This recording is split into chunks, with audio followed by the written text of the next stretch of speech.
Benjamin, you are on AXP with Forrest and Jim. How are you doing today? Hey, I'm good. I tried to call last week, but I couldn't get on because it was kind of late. I'm not sure how much That's okay. I got left, but so we've got about an hour left, and we've got a bunch of people who won't get on today as well. Well, I had a question about theism. So I talked to some people last week, and they said I would pretty much be an atheist, but I'm not really sure. So I was going to kind of ask on that. And then also, I was going to put a spin on this. So if Lucifer, since, y'all brought that up, but if Lucifer was to step in instead of God, Lucifer, from my perspective at least, has just as much knowledge, or possibly more knowledge, and is just as powerful as God. Otherwise, you wouldn't have that whole problem with the triune God in the first place.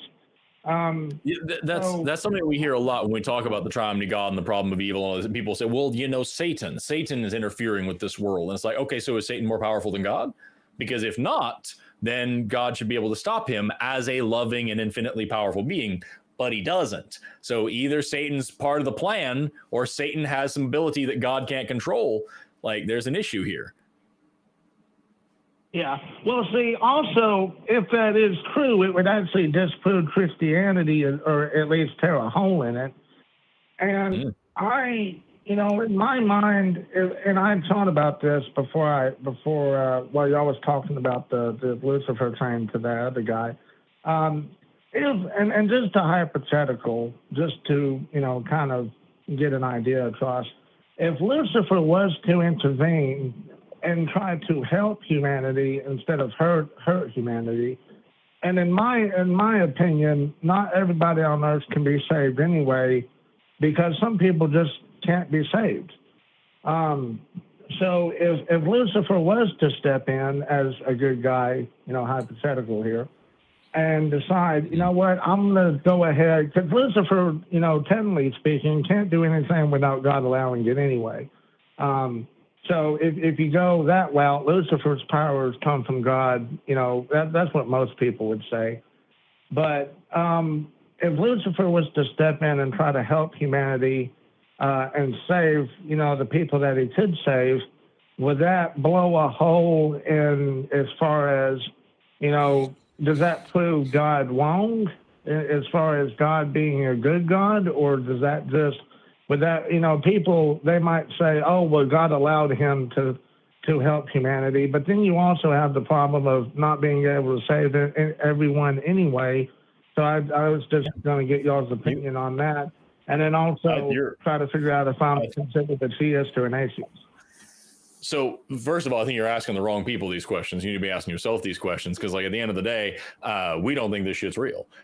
And so like if Satan stepped in and did good things, cool. I don't like the guy either. If he is truly omnipotent, but if he isn't, then that is not a big concern to me. And it doesn't save God from his moral responsibility. We tried to talk to Tommy about this, but we kind of got derailed. It's just like, at the end of the day, the buck stops with God. No matter what, the end of the responsibility is God. If you believe in the Garden of Eden story, God knew what was happening. God, knew what was going to happen. God put that tree there on purpose, knowing what was going to take place. God put the serpent in the garden. God knew what the serpent was going to do. God, you just said you can't save everybody. Presumably there are people out there that will never be saved, and God makes them anyway, knowing that they're going to go to hell. You could take the universal approach that Tommy said and said, oh, well, we should just allow everybody into heaven. But then what the hell is the point of this existence in the first place if it's not some divine test? Or if there is an afterlife, why don't we just die to go there? Go ahead. Well, also, if God was to let everyone into heaven, in my personal opinion, I think that Earth is going to become the new, middle ground, so to speak. But if God was to let everyone, like if God snapped his fingers and made everyone fall dead and just brought everybody into heaven, then what would the point of hell be at that point?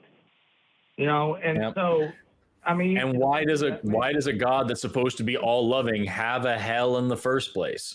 What part of infinite unconditional love involves the threat of torture?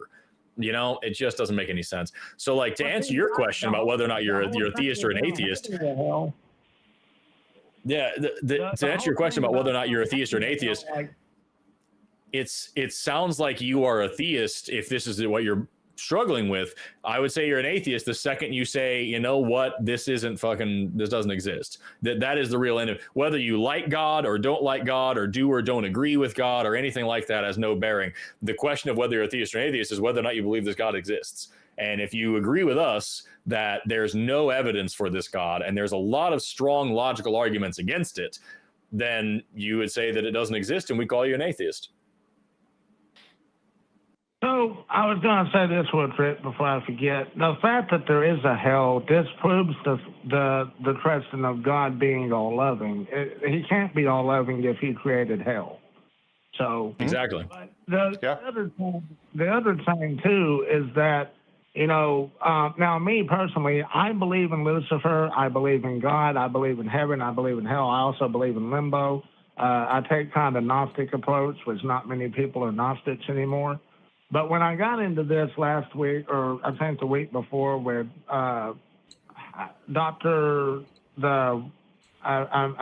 or whatever, the Indian guy, and somebody else, and they was basically, Armin? well, if I think, yeah, and so they was telling me, you know, I can be an atheist and still believe in the afterlife, which I told them. I said, I don't worship God anyway. I do believe in God, but I think he's an asshole. And so, and as far as afterlife goes, I believe in, you know, afterlife in a sense, but I don't worship any of that. And the only reason I know about limbo and stuff, I've had, you know, personal experiences and stuff like that. And I hang on to limbo because I have a hope that my family is still, you know, somewhat watching me or whatever. But the other thing too, and the doctor guy brought this up. He said, you know, he lost his family to cancer, and I lost mine to cancer as well.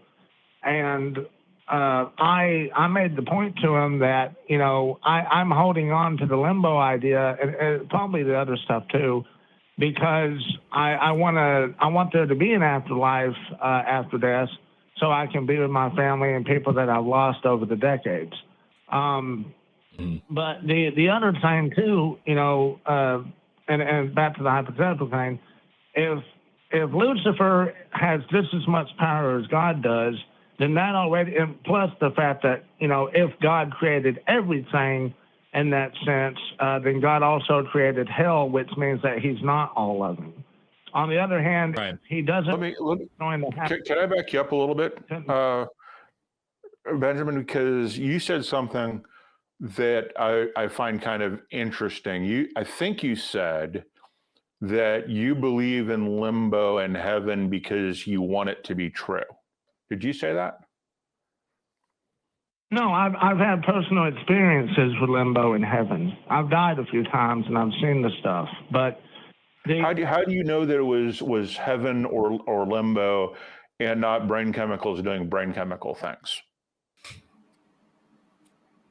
Well, when I was in limbo, it looked like limbo. I mean, the surroundings. So, like, for example, I could see stuff that was close to me, and it looked like I was surrounded in a fog. And people who are on hallucinogens will say the same thing. Yeah, I've people who are low on oxygen will say the same thing. Yeah, it sounds to me, Benjamin, like you've got this deep-seated belief that you're holding on to for personal reasons because it's more comfortable and it's more convenient.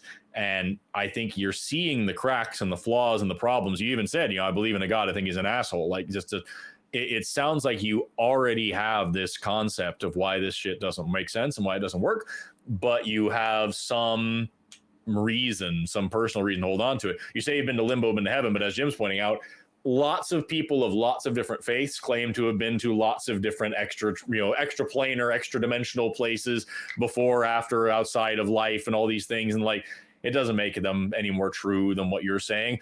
You can't rule out that you were hallucinating. You can't rule out that your brain was starved of oxygen. You can't rule out that there was a gas leak. You can't rule out that you were in having a psychotic break. You can't rule out the idea that the government had some multinational, multi-billion-dollar conspiracy to slip you LSD for the sole purpose of fucking with you, so you would call into the show and distract us all from whatever's going on in Washington, D.C. at this moment. Like, there's a million reasonable explanations, even unreasonable explanations, that are more likely than magic. And so, like, at the end of the day, man, I think I would definitely call you a theist, but I think you would agree with me if you really sat down and hashed it out that you don't have a good reason to be a theist. You don't have a good reason to believe in anything supernatural. You have comfortable reasons. And I hope that you will be as critical to those as you are being justifiably critical to the concept of this God in the very first place. Well, so my reasons is pretty much personal experience, and I can't demonstrate the personal experience because personal experience is necessarily, first person. But at the same time, and then let me address that with let me give you a personal experience I had. Just to cut all the details really, really short. When I was in the Army, me and a buddy went to go start a test on whether we could diagnose a problem with the radar or not while we were going through training. He said a bunch of Latin sounding words, waved his hands. We both laughed. We went to turn the radar on, and the radar rotated backwards, making a huge droning sound. Now, this radar is not supposed to. It should be physically impossible and electrically impossible to have this thing rotate backwards, and yet it did. We shut it down. We found no reason for it to do it. Our instructors found no reason to do that.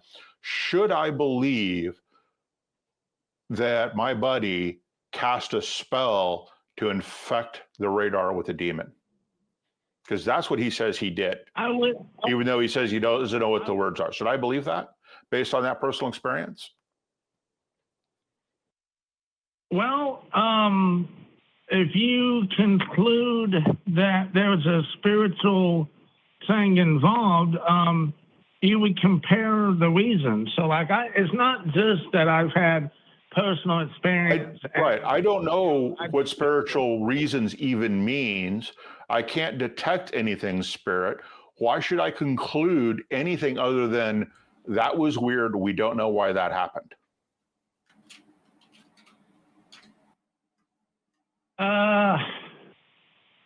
You would need more knowledge to conclude that the thing was spirit. But, yeah, I agree. And what my point was that, and I have a lot of knowledge, but my point that I was going to say also, if Lucifer is on Earth now, and I've been watching, keeping up with current events, and if Trump, and not to get political here because I don't really care one way or the other, but if Trump and Putin and all these other countries don't, if they want to make peace, good, but if Lucifer is actually, the one that pulls the strings behind the curtain, so to speak, in the shadows, they would have to go through him to create peace in the first place, because technically he's the king of the earth anyway, at least according to a whole lot of.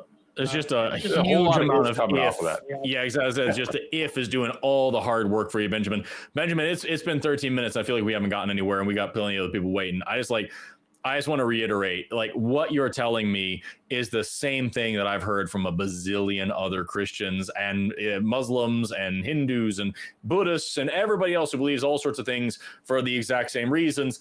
And none of them work. None of them stand up. And I wish that you would be as critical of your own beliefs as you are critical of the God that you unfortunately believe in. I also encourage you to start giving a shit about politics one way or the other, because that's very important. But that's beside the point. Anyway, Benjamin, we're going to move on, but I appreciate your call, man.